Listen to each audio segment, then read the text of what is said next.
I go for refuge until I'm enlightened to the Buddha, the Dhamma, and the Sangha. By my accumulations of the practice of giving and so forth, may I become a Buddha to benefit all sentient beings. I go for refuge until I'm enlightened to the Buddha, the Dhamma, and the Sangha.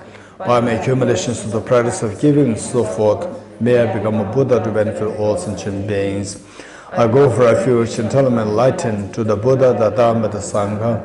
By my accumulations of the practice of giving and so forth, may I become a Buddha to benefit all sentient beings.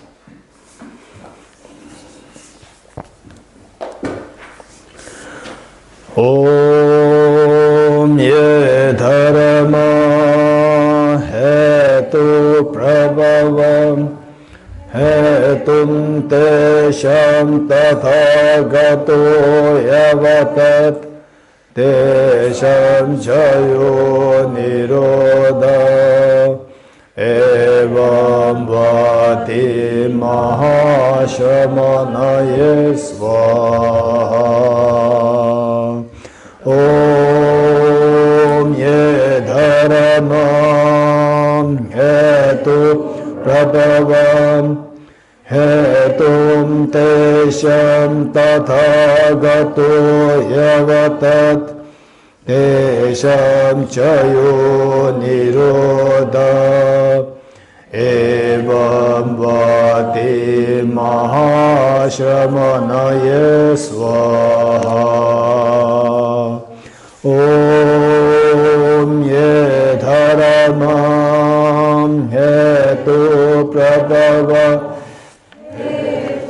Tesham tathagato yavatat Tesham chayo nirodha evam vati mahashamanaye svaha. Okay.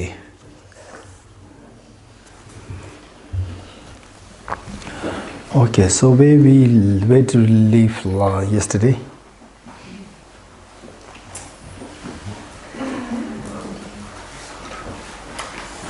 Five omnipresent mental factors.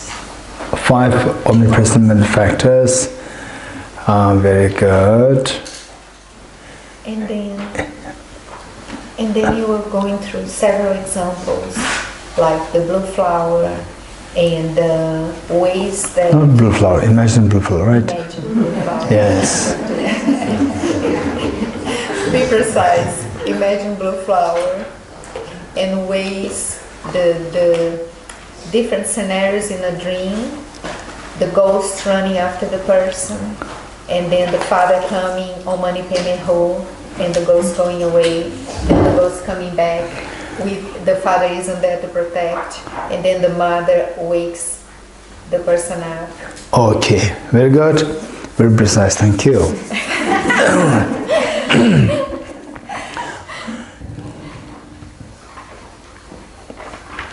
So from this, the mother waking up, the mother waking up from the nightmare dream.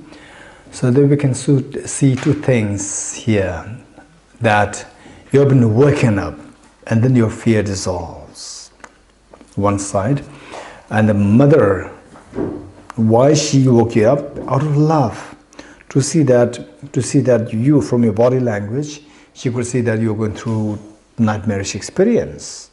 You can see that. Say for example, somebody sleeping, fast asleep, even the dogs, even the cats, they were sleeping, and then you just keep watching. Sometimes they could see the body language. From this, we come to realize that the person, the cat, dog must be dreaming. So likewise, from the body language, you can see that sometimes the dreams are very scary, and then it can be seen in the body language, and then it wakes you up.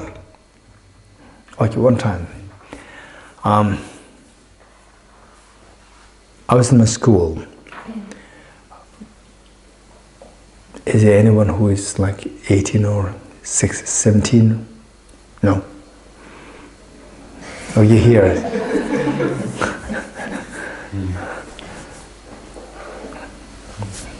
Your name? Yeah. Karita. Karika. Karita. Karita. Karita's sister of Rinzin, right? Rinzin 10 years old and Karita is 16 years old.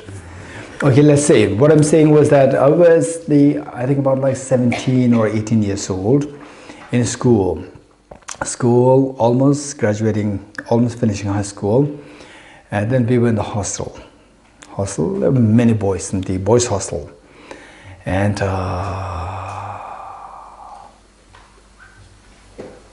my roommate, we were in the bunker. They say two boys sharing one room.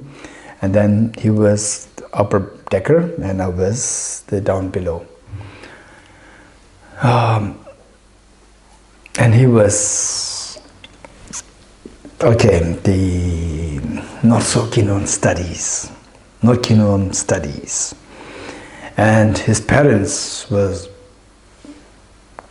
aristocrats. And parents, they started to love me so much for being the son's roommate, and I was so keen on my studies. Sleeping very late, getting up early with my studies. And then the parents, he must be 1 or 2 years older than me. And then his parents, when they see me separate outside, then they will be so kind to me. Then always make requests. Please, they say, make sure that our son studies well. Just push him a little bit. All this they were telling me separately. And then I was studying on my bed below, and he was upstairs, and I was thinking that he was studying. So we were just two of us in this small room. Share room. I think that was close to the final board exam, class 12, final exam, and then to college.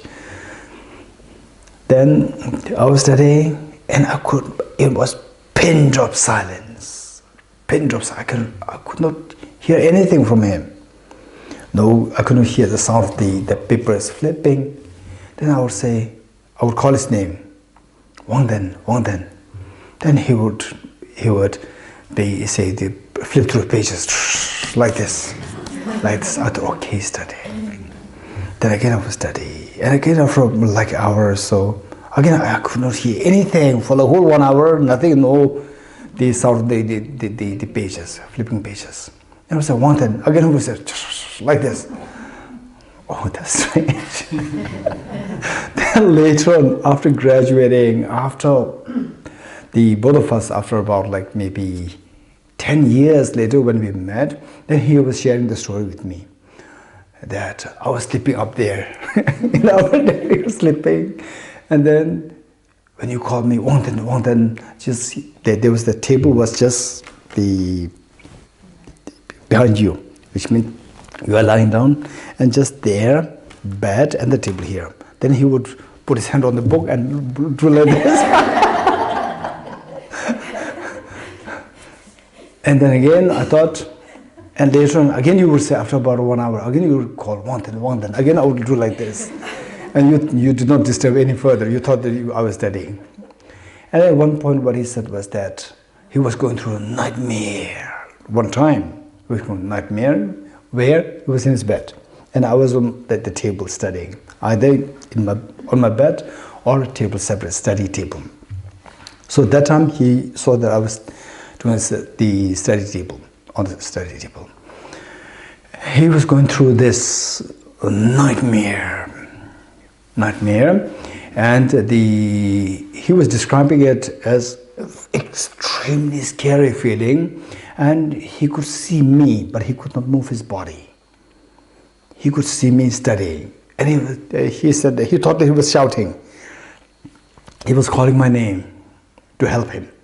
He was shouting, but I did not hear any word. He thought he was shouting, but he actually was not shouting. Then later on he told me that I was shouting a lot, and you were not at all, you were just peacefully studying. Okay, so what I was saying was that he was going through this. Had it been the case that I just looked at him, then I would for sure see through his body language, I would see that he was going through a difficult time in the dream. It was partly dream. So the point is that so when we go through this nightmare, why the mother wakes up the child was seeing that the child was going through a nightmare dream. Out of love, you wake her up. So this love and affection, this one element. And then you waking up, this another element. Waking up, combined together. So they combine together, even if the mother wakes you up out of love. But if you cannot wake up, you cannot be free from this nightmare. So two things are required. That love and affection is required for us to wake up somebody else. And the other person should have enough intelligence to wake up. So it's for this reason that waking up, your fears dissolve, nightmares, fears dissolve. It's for this reason that the Bodhicitta is revered as the fully awakened one. Fully awakened one. And he's fully awakened like the mother, and then when he sees all of us like small children in the nightmarish dream, going through a nightmarish dream, then he tries to wake us up by giving the teachings of emptiness. Okay, so from this we see the two elements. So it's so important for us, to focus on both elements, compassion side and the wisdom side. And the Buddha Shakyamuni, he already accomplished his wisdom. His wisdom is unparalleled. Particularly if you study the emptiness, you get a very good picture of what emptiness is, and then you study more details of the sophisticated text of the presented by the Buddha. We'll see that the wisdom, and of course we can speak about its own omniscience and so forth, but to be on the ground to see that such a sophisticated thought process, you'll be so humbled, and yet at the same time with so much of intelligence, wisdom, knowledge and so forth, but he never compromises with his compassion. Compassion is so much. The love that he gives us is just amazing. So I personally, I don't know, even the Marisa doesn't know that, my basic thinking is there's a tinge of skepticism there within me for anything since my childhood. Little skeptic thinking there. But what survived me as a Buddhist, as a believer of the Buddha, is all because of his two teachings unconditional love, which the more I think about it, it really melts me down into, just feels like crying. This amazing depth of compassion. And on the other side, the wisdom, the wisdom of emptiness, dependent origination, is very sophisticated, amazingly intricate. So with these two things, then I see that, wow, this Prince Siddhartha, what a gift that we have you on this earth 2,500 years ago. We are so fortunate to have met the teaching of this great teacher, the Buddha Shakyamuni. So now the point is that the moment we start appreciating his two teachings, see how much we can reap the benefit of that. Reap the benefit, not just to intellectually grow. Even some people, they are very sarcastic. Even somebody having an intellectually rich, well built, and they are not so compassionate. And some people say, what's the point of this? It's just a dry intellectual No, I won't say this. Somebody having, even the intellectual learning about emptiness, about the teachings of the Buddha, even though the person may not be that compassionate, a little selfish, I would still say that even that is so precious. Because these people, they already have the ingredients, not yet cooked. The moment the person feels that, the moment the person wakes up, that I'm hungry, right? Then the materials are there, ingredients are already there, they'll cook and some will be eaten. Oh, what is the point of this if it's not cooked? Then you remove the materials. Then when you're hungry, you don't have any materials to cook. So therefore, those people who study even though they may not have, even though they may not display such a compassion and so forth, still that is far better than not studying anything. So studying itself is so precious, so precious. And then more precious is study plus put them in practice and feel the benefit, reap the benefit. That you are very happy, everybody loves you, right? You have so much to share and people love you. It's so beautiful. And look at the feeling of the happiness, the joy that you get. And we are all dependent originated. Keep this in mind. We are all dependent originated. Meaning that, let's say that we may be very little bit of, what do you call it, rough and crude. Like, say like worn out stupa.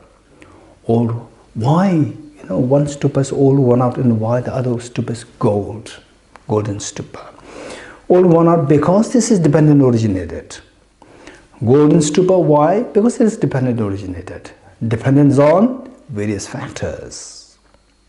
Say the old one stupa, why this worn out? Because the bricks dependent upon which this stupa came into being, these are worn out. So if you want to see this as the golden stupa, it's very easy. Know that this is not intrinsically real stupa. It comes into being by dependence on the factors, the bricks, individual bricks. Remove one brick, replace it with the golden brick. The next day, remove another one brick, replace it with the golden brick. Slowly it will start to glow. Then it will become a golden stupa. Knowing that even this beautiful stupa is all because of the factors of the gold bricks, on the basis of which the gold stupa came into being. So we are all dependent on origination. So, say for example, someone who is very kind, someone who is knowledgeable is all, again because of dependent origination. Somebody who is not kind, not knowledgeable is again because of dependent origination, but depends on various factors. What is important is we can't expect to change overnight. We can't expect to change overnight, but we have to take steps. Somebody who takes steps, that is precious. This is so precious. Anybody who takes steps, don't just leave it on the dry learning, but take steps. Taking the first step, people may still say that this person is hopeless, but you have taken the step, and the wise people will appreciate you. The really learned people, somebody who's experienced along this path, they will appreciate you for having taken the steps. Okay, so this is very important. So what I'm saying is that with this, there are two things. One is the compassion element, and other is the wisdom element. And of the two, which is more important? Which is more important is both important, but which is more immediate? Compassion is immediate. Why immediate? Finally, what we want is we want the infinite happiness. And this infinite happiness is all because of the compassion. And compassion has two elements: intense compassion and the profound compassion. These two are different. Intense compassion and profound compassion. Okay, anybody who can guess the difference between these two? How would you distinguish the two? Yes. Your name? Helena. Helena, yes. Yeah, so intense compassion I associate at least more with feeling-based, whereas the profound compassion is wisdom-based. Very good. So can somebody be more precise? So the Helena already laid the very good sound ground. Now I'd like somebody to elaborate a little bit. What is wisdom-based? What is feeling-based? Feeling-based is the intensity, and the wisdom-based is the profundity. So how would you distinguish the two? Can somebody elaborate a little bit on this? I think perhaps the profound compassion is perhaps that is the meaning of loving unconditionally, having the profound compassion to even perhaps give one's own life. Intense compassion? Profound compassion. Intense compassion? No. No. Why? Say the profound compassion. Yes, intense compassion. Why not? Intense compassion. To Why? give your Yes. also in the intense compassion. Yes. No. My question to you: what makes you think that intense compassion may not allow you to, maybe to give your life? Well, to my mind, there is a difference between intense and profound. I think the word profound means would be stronger, and then thinking about Shakyamuni Buddha, Bodhisattvas, all the love, unconditional love they have for us. Okay. Intense compassion, profound compassion, in total great compassion. There are many aspects. You're getting it? What Emilia is talking about is the great compassion, not about the intense or the profound compassion. Okay, Masi? Sami. Yeah. Masi is a good name. Not Masi. Okay, Sami. Thank you, Geshe. I'm talking maybe from personal experience. Maybe there is the intense compassion is colored by some degree of attachment. Buddha's compassion is very intense. It's not colored by attachment. Okay, Thomas. I was just saying that you can have intense compassion because of selfish reasons also, and sacrifice your life. It was just I was just continuing his. Okay, what Thomas is saying is more in line with the Emilia and also the Sami, right? It's in the meat and bones of this case. Okay, Robert. I would say intense compassion is you think about going to Africa and help the starving children. The profound is when you go there and help. It's opposite. Okay, what we do is just we listen to everybody. We listen to others, and even though your view may not agree with others, don't worry. If your view agrees, wonderful. Not only you agree, you appreciate it. Wow, I didn't think about it. You learn, and even if you disagree, you learn how to convince other person. If you get a chance to convince other persons that this is not really true, how would you articulate it? Articulation. Okay, here. Yes. Oh, I think the intense propels you to action, and the subtle goes to the profound goes to the subtle forms of suffering. Oh, very good. Okay, intense. Yes, that's very interesting.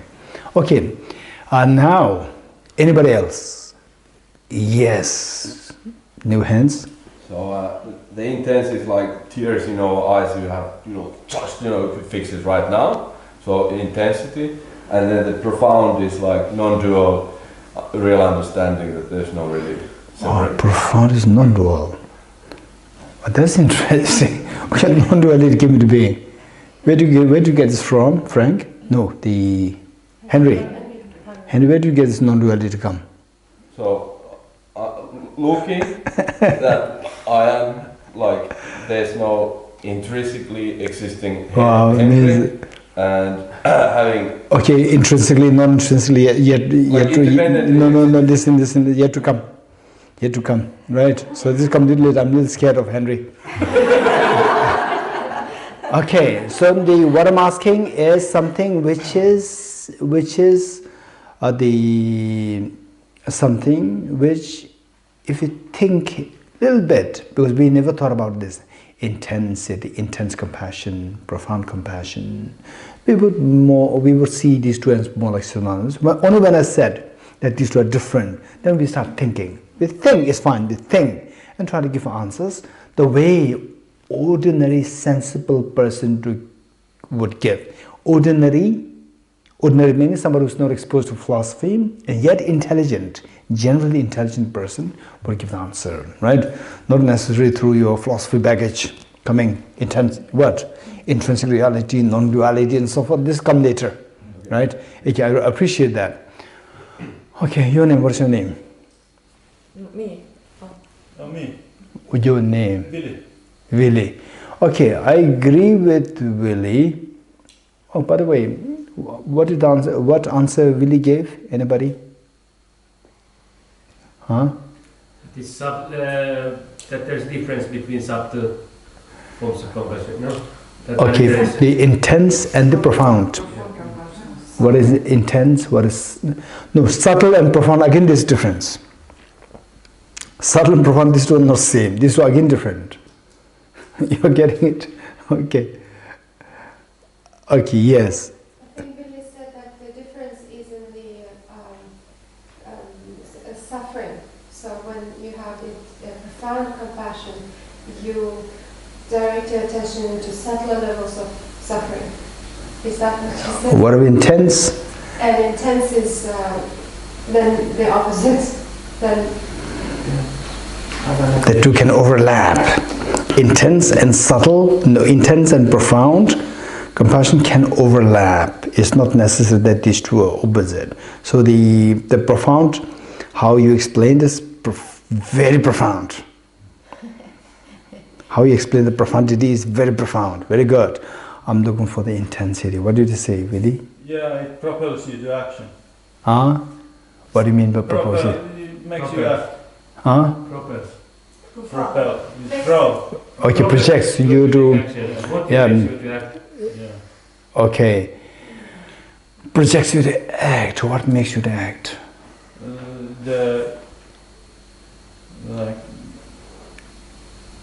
Like seeing someone on fire, you throw water.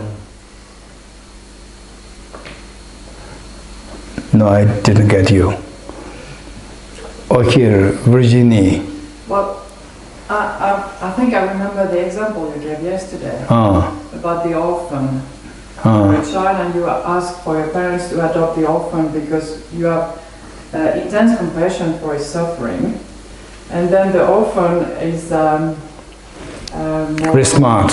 very smart, and if you envy him, then there's no compassion. But if you are proud of him, even though his sex is better than you, this is profound compassion. Very good. So, the Virginie, remember what we did yesterday. Very good. Okay, so the testing is very good. Thank you. This is what makes me so happy. What we learned earlier is it should be cumulative. Cumulative. What we learned earlier should not be forgotten, brought into the mainstream. Then you start growing. This is very important. Thank you. Okay, so the point is the intense, meaning, for example, intensity can be reflected in the form of body language, like tears. Your body, your body starts shivering, and you can see this sense of concern. Intensity is felt in the body, and then the profundity is with respect to the mode, the manner in which you see the depth of the suffering. You see the suffering on a very shallow, three kinds of suffering. What are they? Suffering, change, all pervasive suffering, or pervasive conditioned suffering, same. Okay, suffering, change, pervasive conditioned suffering, three. Of the three in simple terms, the grossest one is the suffering, this is grossest. And seeing the suffering, meaning the manifest suffering, sickness, aging, death, hunger, thirst, and so forth. Seeing the manifest suffering and then feel compassion is pretty obvious. That's not so difficult. Seeing the manifest suffering and feeling compassion, that is relatively easier. Even if somebody could display this compassion, even that is very precious. Finally, this is a seed of your enlightenment. And this is what guarantees that you're going to become happy, infinitely happy. Okay, then you see the suffering change. What is suffering change? Anybody, what is suffering change? Aging. Aging is a manifest suffering. Anybody can identify as suffering. Suffering, which anybody can easily identify as suffering, this is suffering of suffering, not suffering of change. Anybody? Yes, I'm sorry, your name? Karita.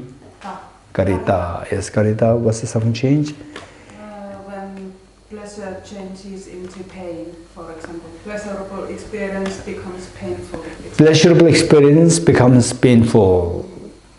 Which is suffering change? Becoming painful is suffering change, or the pleasurable experience is suffering change, or the transforming is the change? Suffering change. There are three sides. We should be very precise.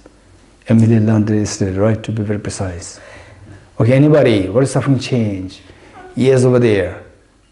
Maybe if you start eating a cake or something you think is delicious, and the more you eat, the more... What's the problem? More you eat is the problem? Or cheesecake is the problem? Or what's the problem? Huh? Your desire, your craving. Your craving is the problem. Your craving is the problem, not the cheesecake. Yeah, I mean, Which is suffering change, tell me. So now you indicated three things. It's pleasurable, but then it becomes uncomfortable. Now tell me, pleasurable is the suffering change, or pleasurable not becoming suffering? This is the suffering change. Which is the suffering change? Yes, dear. Thinking that sensual pleasure is happiness. Thinking. So thought is the problem. Yeah. Thinking. Well, You're thinking. exaggerating essential. Okay, this is also thinking. Exaggeration is also thinking. So thinking is the suffering change. Yes, over there. Clinging as if it's permanent. Say it again. Clinging as if it's permanent. Clinging, the permanent phenomenon is permanent. As if they are permanent. Permanent is permanent. It's not as if. Or clinging, impermanent phenomena is permanent. Clinging to impermanent. Oh, let's make it very precise. Clinging to impermanent phenomena is permanent. Don't just say clinging to permanent. Okay, clinging to impermanent phenomena is permanent. That is suffering change. Okay, question mark.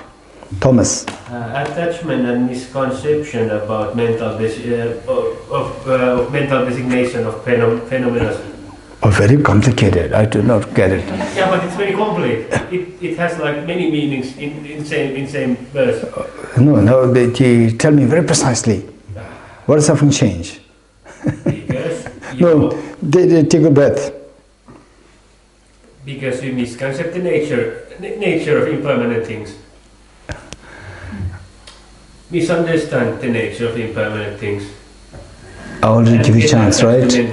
Mental designation. You already said. Anybody else? New hands. Suffering change. Decay. Meaning? We give. Decay. Decay means? Death. Huh? Decay. Decay is suffering change. Decay. How is decay suffering change? Okay, now we are talking about emptiness and the suffering. We could not even identify what suffering change is. So how can we go further? And Marisa gave me such expectation. Wow, Finnish people, they are very intellectual. Maria, where is it? Where is it? Realizing the impermanence. Okay. Realizing the impermanence of the thing I'm doing. Realizing the impermanence, this is very good, right? This is not suffering. It's very good. Realizing impermanent as the cause of my suffering. I start with something good and then it turns bad. no. What's the problem? Good is a problem. Starting good with a problem, or the good is a problem, or changing to suffering is a problem, or suffering is a problem. Changing to suffering. The good is not a problem.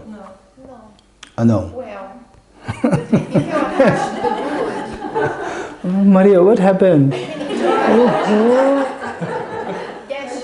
I can enjoy the cheesecake, but if I'm attached... No, give me an example. Very precise example. What is suffering? For example, what's a flower? Don't say orchid flower, when you plant it, then it grows, and then it gives the flowers. Don't tell me the story.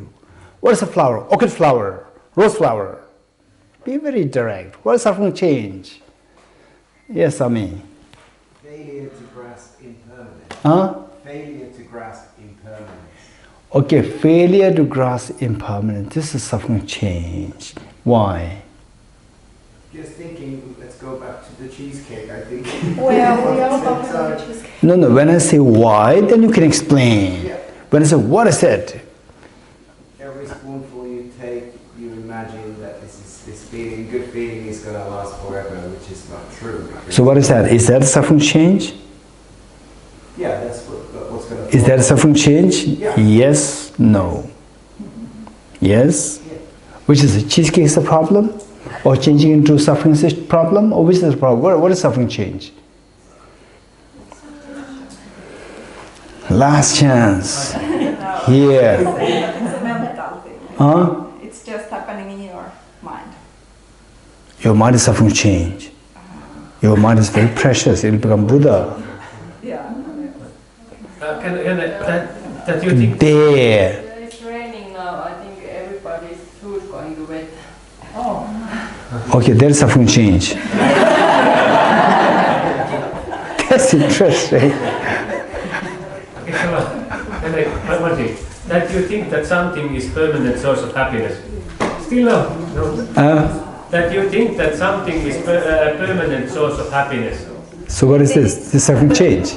Yeah, because you are thinking, this cheesecake, I will always be happy if I get the cheesecake, but someday you will be too fat or too sick or die, and you will not have any... You eat too much of it and you feel sick. Yeah. You will not be happy when you eat And you it. suffer. So today I was thinking of completing emptiness. There's no way I cannot go any further.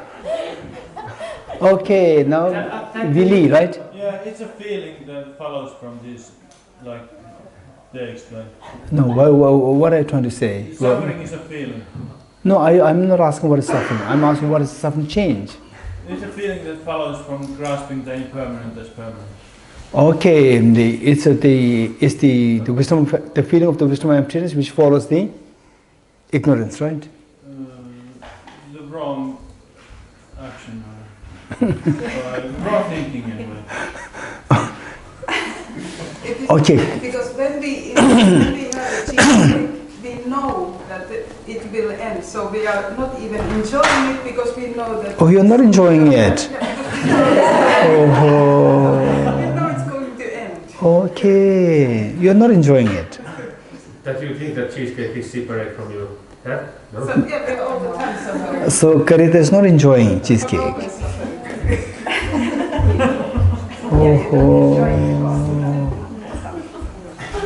Not enjoying. If you don't enjoy, it means you're suffering, right? That's the suffering, manifest suffering. Right? What everybody identifies, oh no, it's going to end, then you go into suffering, that is manifest suffering. It's not a suffering of change, it's suffering. What do you do now? Relationships, Geshe. Wouldn't they be suffering of change? Why? Because when you, let's say, you start a relationship with a friend, and you think that you are going to be best friends forever, and then things change. We change. No, which is the relationship itself is a problem, or the relationship changing into the problematic relationship is a problem? That relationship is a problem because it's not like outside. Then what's the problem? What is suffering change? Just pinpoint. Because let's say that the person you believe to always be your friend and always... No, I got it. My question is just pinpoint what is the suffering change. No.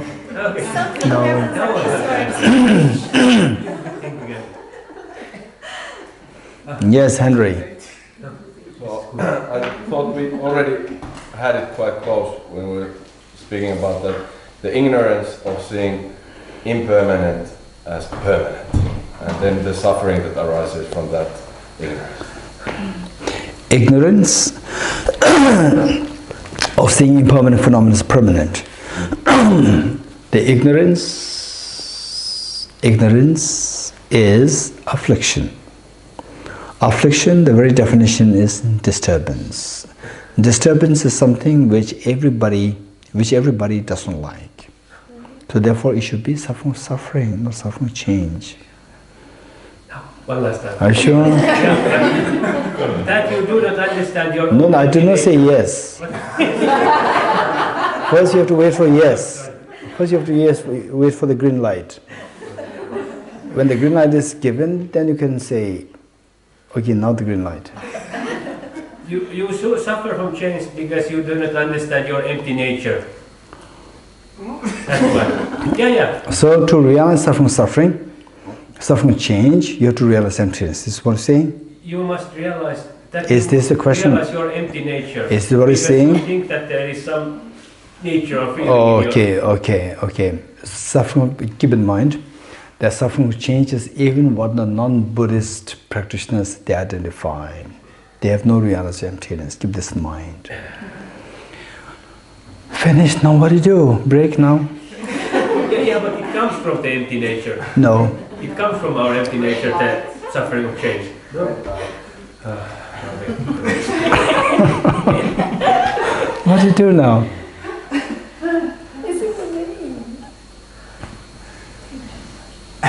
Okay, now let's listen to what Zarin has to say. Yes? Oh, you already gave the answer, right? You already gave the answer. I did. Okay, then tell me. I think I agree with Bertel's definition. So clinging to permanent as impermanent, but... No, you already gave the answer. You already gave the answer. You had the thought, right? Yes, misknowing, unknowing, and then clinging to permanent as impermanent. Cling to permanent is impermanent. Impermanent as permanent. Clinging to impermanent is permanent. I already give the answer here.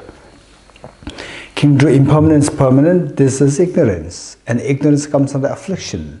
Affliction, by the very definition, is the presence of mental factor, the presence which disturbs your mind. Disturbs. This is what everybody should identify as suffering. That is pervasive condition. No, the suffering. Here. I don't know, but what comes to my mind is impermanence itself suffering of change. Impermanence. Oh, the Buddha's body mind is suffering change. Buddha's body mind, they also change. They're also composite phenomena.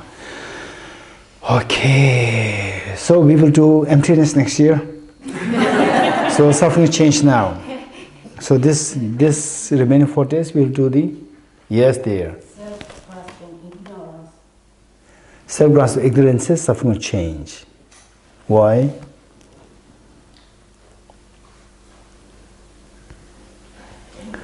Okay, this is the Because you're grasping this. Wait for. We identify with everything in the moment. We identify. With everything. Yes. We have at the moment. With everything we have. Everything we have at certain moment. Everything we identify with, and when it changes, we suffer. Or when they change, it suffers. Everything that we have, when they change, we suffer. Okay, everything, say the from dark, right? Winter, very terribly freezing, cold. It changes to beautiful summer. We suffer, or we enjoy. Okay, so the point is, we should be very clear in our mind. Thomas is very naughty. He's looking for the suffering change there in the Google. He's Googled. Okay, maybe the last one. Yes, here. Yeah, I don't know, but anyway, I was thinking when a child is born, is born because some obscure karma, no? And you come from one suffering to another suffering. Okay, that is manifest suffering, right? That is the obvious suffering everybody identifies. Oh. Yes, one suffering going to another suffering. This is what everybody identifies as suffering. So what everybody identifies as suffering should be suffering of suffering, the first one. Henrik. So suffering is a resultant state of contaminated karma. So the contaminated karma should be acting upon grasping impermanence as permanent. So the act on that belief would be Suffering change. How? Okay. Okay. So let us put it like this. Let us put it like this. Say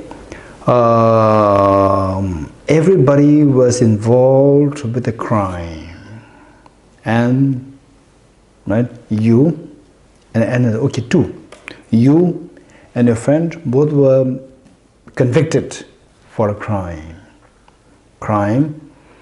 Very serious crime,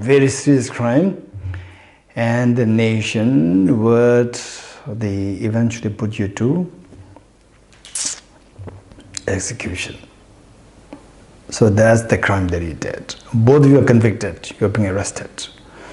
So you and your friend, and both of you are put in two different prisons. Right? You handed over to two different prison guards. Suddenly you end up in a place which is so beautiful. You're getting it? You're so beautiful. And the swimming pool is there.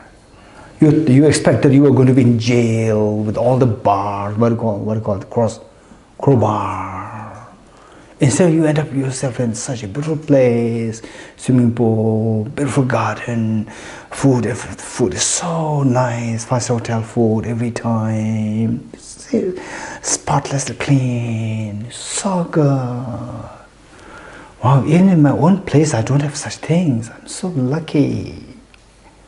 And your friend is in a very small place. Everything's stinking, damn, with all these the surveillance camera, CCTV everywhere. And the guard is so bad. And the moment the guard sees you, slaps you, that is your friend. And the guard is smiling at you, right? And good morning.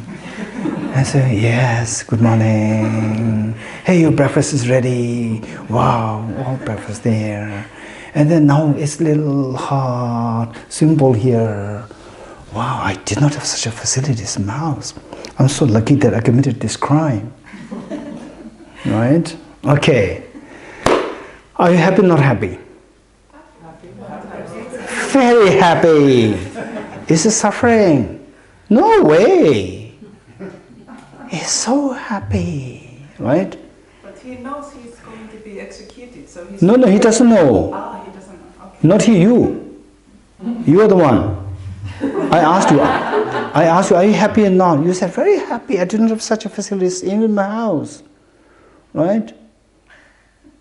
Wow, it's amazing. Okay. And your friend, always receiving slap. Right? And shout. And then they say, but the moment the friend tries to run away, electrocution. The electric things. Tell me, which of you or your friend, which of you there's a greater possibility you will escape from the prison? Actually, where you are is a prison. Who of the two, you or a friend, will more likely escape? The friend, I think. Your friend. Because your friend is constantly being reminded that you are in prison. Here slabs, no food, and the place is so damn, very small, and no the facilities for shower. And the friend knows that he is in prison. He's in prison. I'm in prison. Whereas you, no way. It's so pleasant, right? If somebody said, okay, now you are released from the prison, you will not go out. You said, no, I will not go out. I'll stay here. Okay. And then in 2 days' time, A letter will be given to you. 2 days later, your time up, execution. In 2 days, what can you do to plan to escape? No way, you cannot escape. Why you cannot escape? Why the death is happening? And then you realize that this was a trick by the God, so that I don't escape. Whereas my friend has already escaped now, right? Then you'll be very angry. You'll be very angry towards the facility. Because the facility trapped you. The facility which trapped you, responsible for your death, is that good or bad? Now tell me, is it good or bad? The facility which trapped you, which deceived you so that your execution actually happens. Is that facility bad or good? Very bad. Extremely bad. Tell me, if I give you a choice, okay, 1 year I'll put you in such a beautiful facilities, and then after 1 year you'll be executed. Or another option, I'll free you, right? You have to take care of your food, everything, and I'll pay you just like, say, the 100 euros every month. This is how you have to survive. So which will you choose, the first or second? Of course, the second. Common sense will go for the second. At least your life will be spared. Your life is spared. With the first one, your life is finished. What is this? It's a total deception. So what made you to go through the execution in 1 year? Because you are being trapped there by the facilities. That facility is seemingly so nice, it's actually a trap. So therefore, how many of us are in the prison of samsara? All of us. What trapped us in prison of samsara? Who trapped with a gun? Who brought us to prison with a gun? Nobody. There must be a trap. What is that trap? What is that trap? Samsaric happiness. Samsaric. Huh? The illusion of being happy. No, don't say illusion. Speak the reality, right? Speak the reality that the happiness that you feel, that you see in samsara, happiness that you see in samsara, that is the one which traps us in samsara. If the samsara is everyday sickness, aging, death, every day losing near and dear ones, earthquake, the wildfire, every day happening everywhere you go, by now nobody is going to be in samsara. Everybody is liberated by now. Everybody will go to attend His Holiness the Dharma's teachings, right? Dharma teachings, there's going to be traffic jam, right? And all the nightclubs, everything will be empty. Guarantee empty.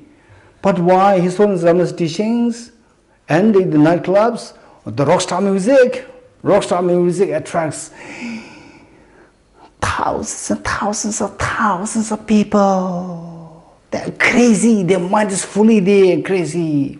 With His Holiness Dharma teaching, people will say, oh, shall I go, not go? It'll be wonderful, His Holiness Dharma is amazing, but shall I go, not go? All right, I have this problem, that problem. For the rockstar, nobody says I have problem, no problem, right? I'm not getting a ticket. This is what traps us.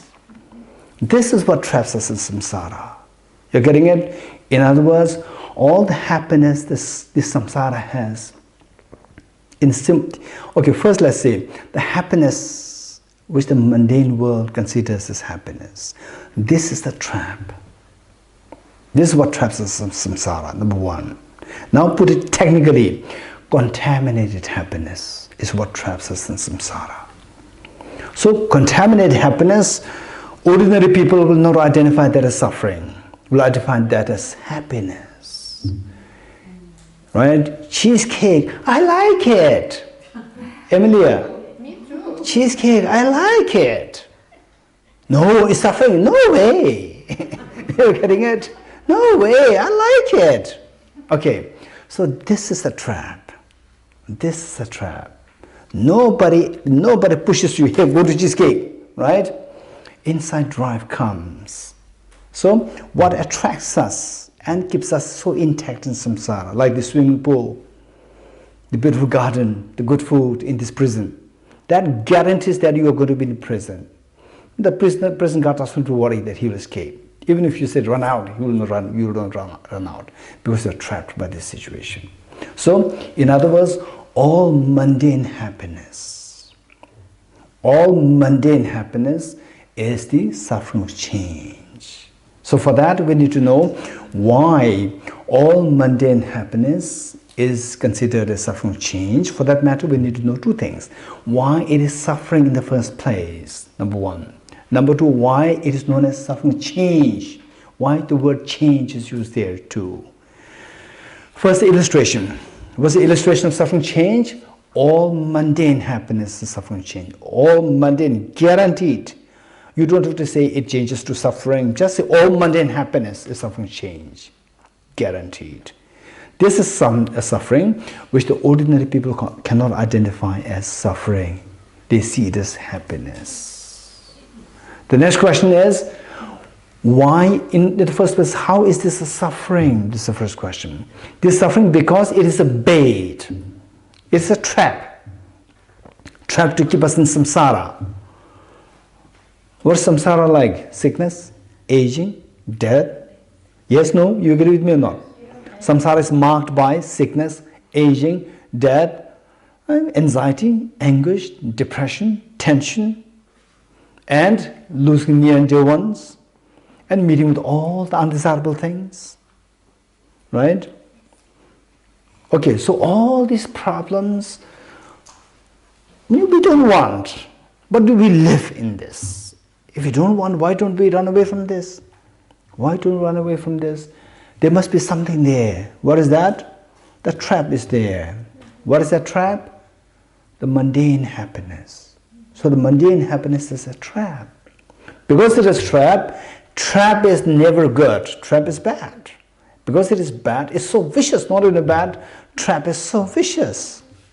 Trap is so vicious. Even the animals, wild animals, before they get into the trap, they will first see around to see if it's a trap or a real food.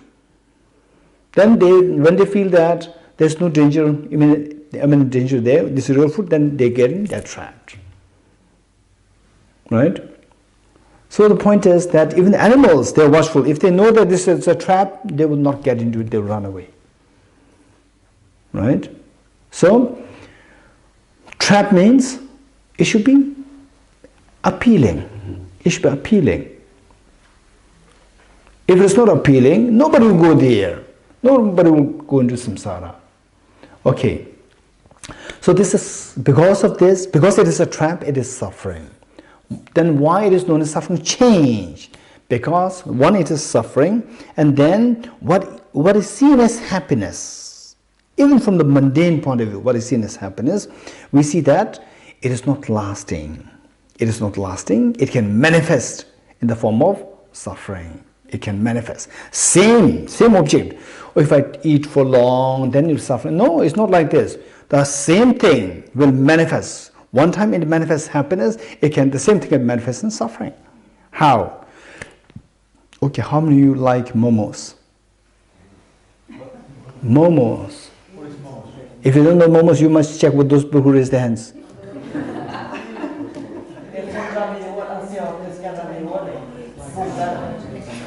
Particularly, you must enjoy the momos prepared by the Tibetans.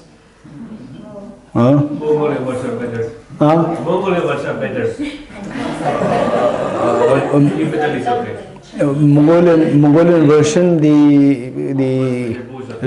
listen. Mongolian version, the Finnish people cannot eat that. Why? Why not? Cannot. Only the Genghis Khan people can eat. I disagree. I've lived in Mongolia for 2 years, so I know you are very compassionate. You are very sympathetic. You are very sympathetic. Yeah. When somebody is being attacked, you will defend there. You are like mother for everybody. Okay. So the point is that. Okay, how many of you, just raise your hands, whether it's Mongolian momo or Tibetan momo, Chinese momo, it doesn't matter. How many of you like momos? Raise your hands. Very good.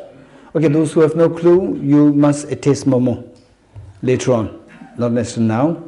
Okay, tell me, if you like momos, then I'll give you momo this afternoon, right?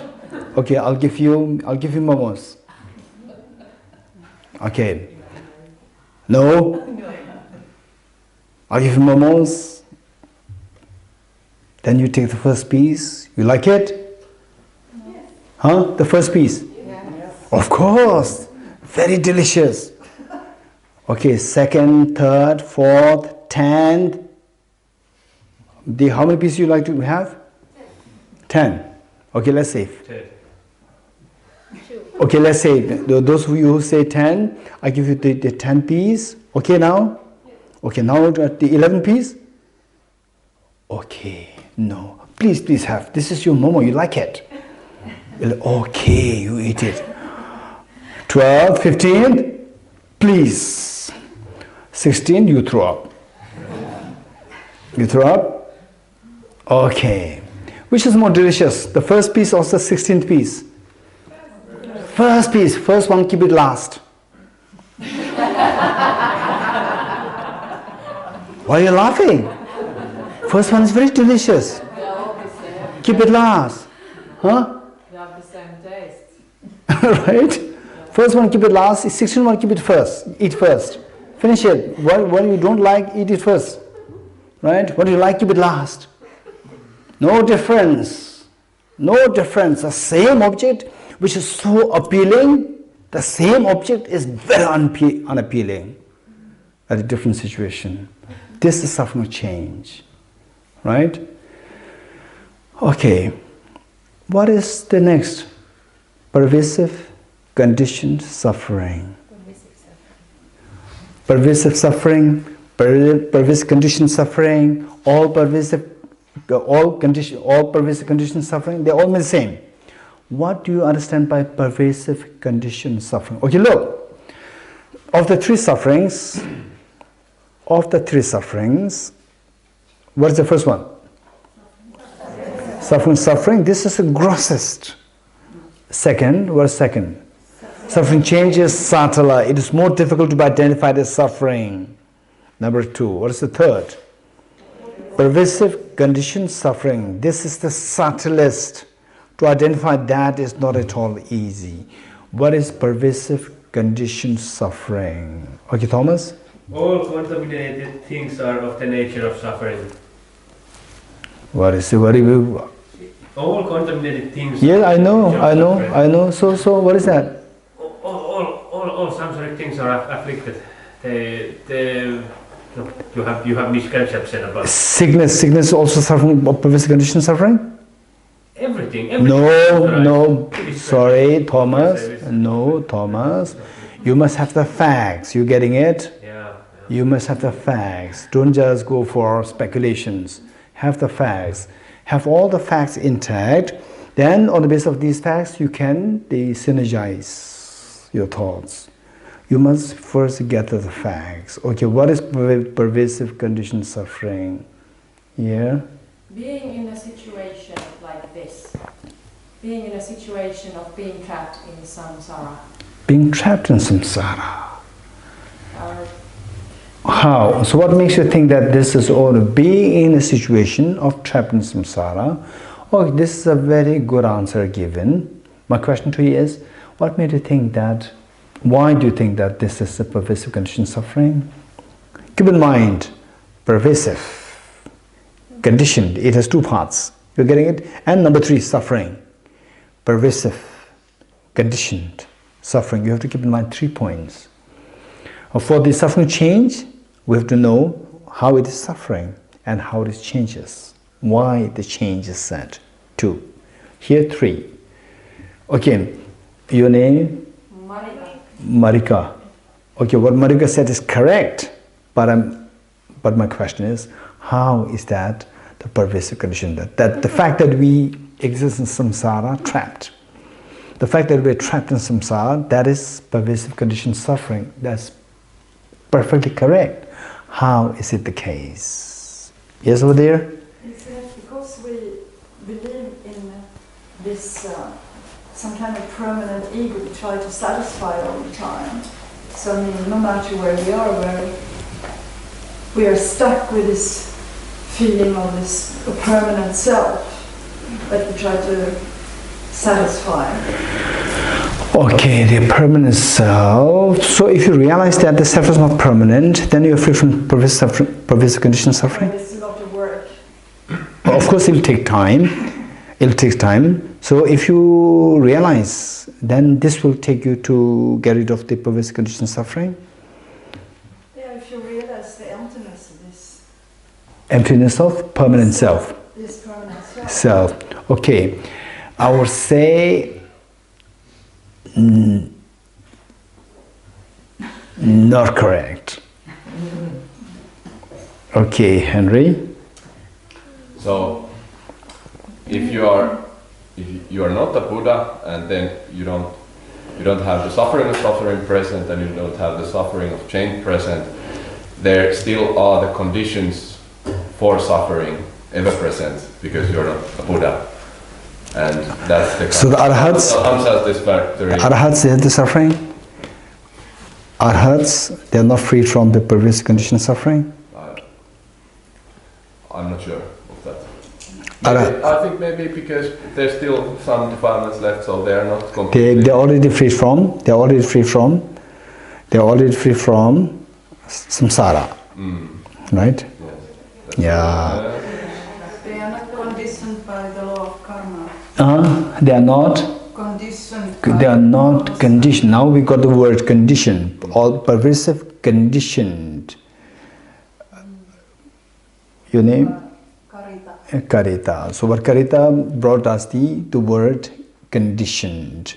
So the arhats, they will not be conditioned by the karma to be projected in samsara. Okay, we got one part. Anybody else? Yes. I think that to be pervasive, I think it's relation to our self-grasping.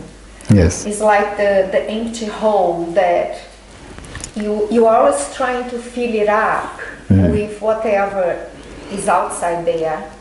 Material goods, whatever. No. It never ends. Emilia, be very precise. I'm trying. But not satisfied. What is pervasive conditioned suffering? Just give me example.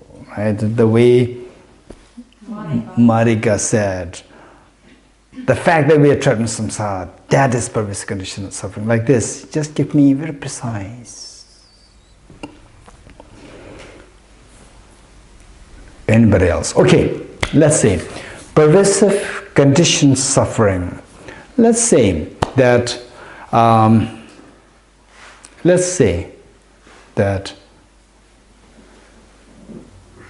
okay, say you are in the workplace and your boss is not so kind.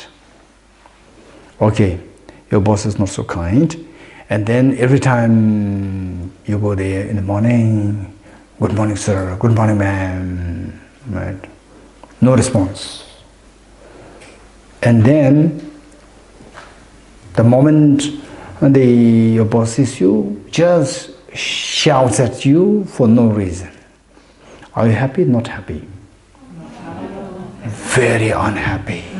This is suffering of suffering. And then on the same one day, Monday, otherwise you're going to meet your boss, your colleague tells you that our boss is on leave on Monday. Are you happy? Not happy? Happy. Very happy. This is suffering of change.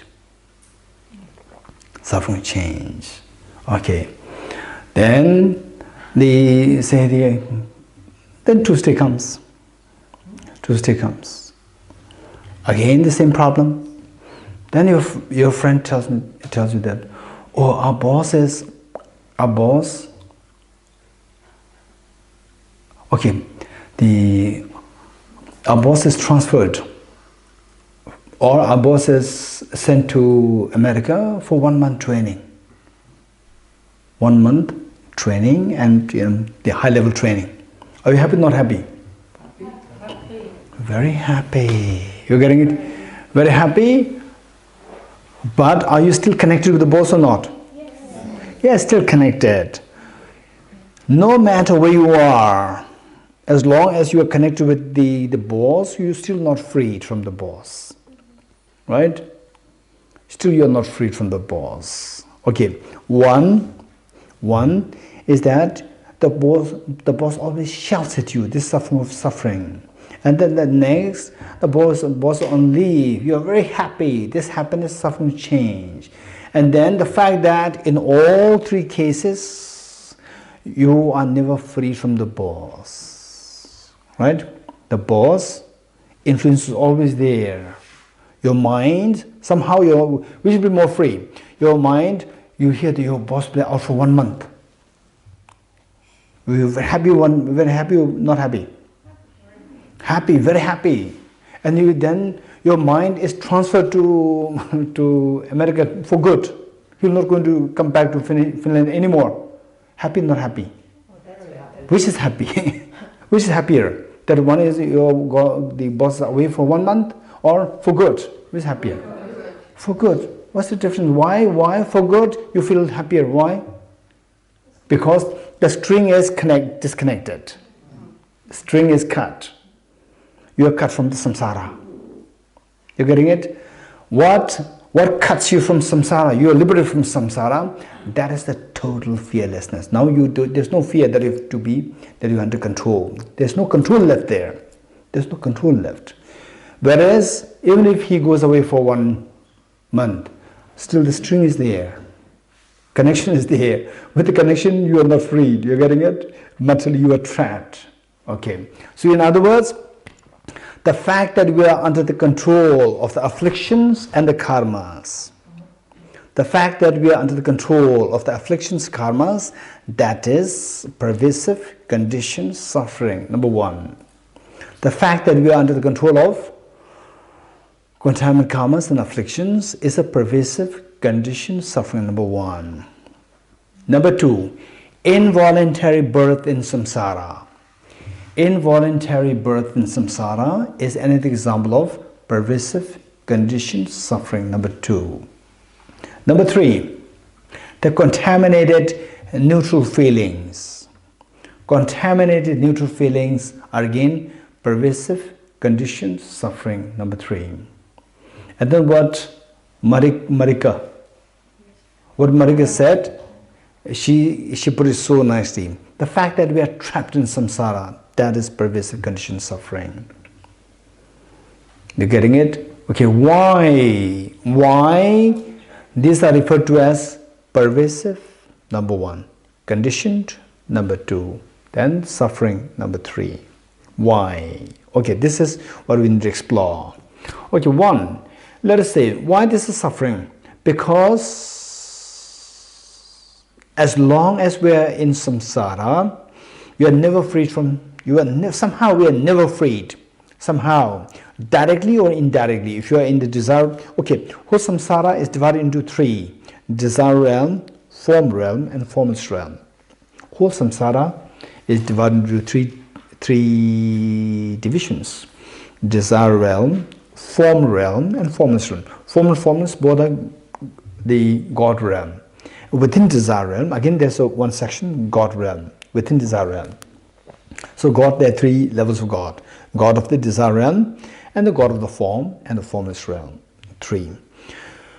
Somehow, as long as we are here in samsara, wherever you take birth, the form, formless, desire, wherever you take birth, somehow you are connected with sickness, aging, death, somehow connected with these. So therefore, this is it is like being in a prison. In a prison, if you are aware that you are in prison, if you are aware that you are in prison, no matter what good food you are given, no matter how good place that you are given, no matter what swimming pool somebody gives you, if you're a wise person, you will not be happy. You agree with me or not? That is samsara. Okay, so the fact that you're trapped in samsara means you are in a prison. You're in prison. That is suffering, number 1. Then this suffering, what are the three facets of this, the third suffering? Number one, suffering. Number two is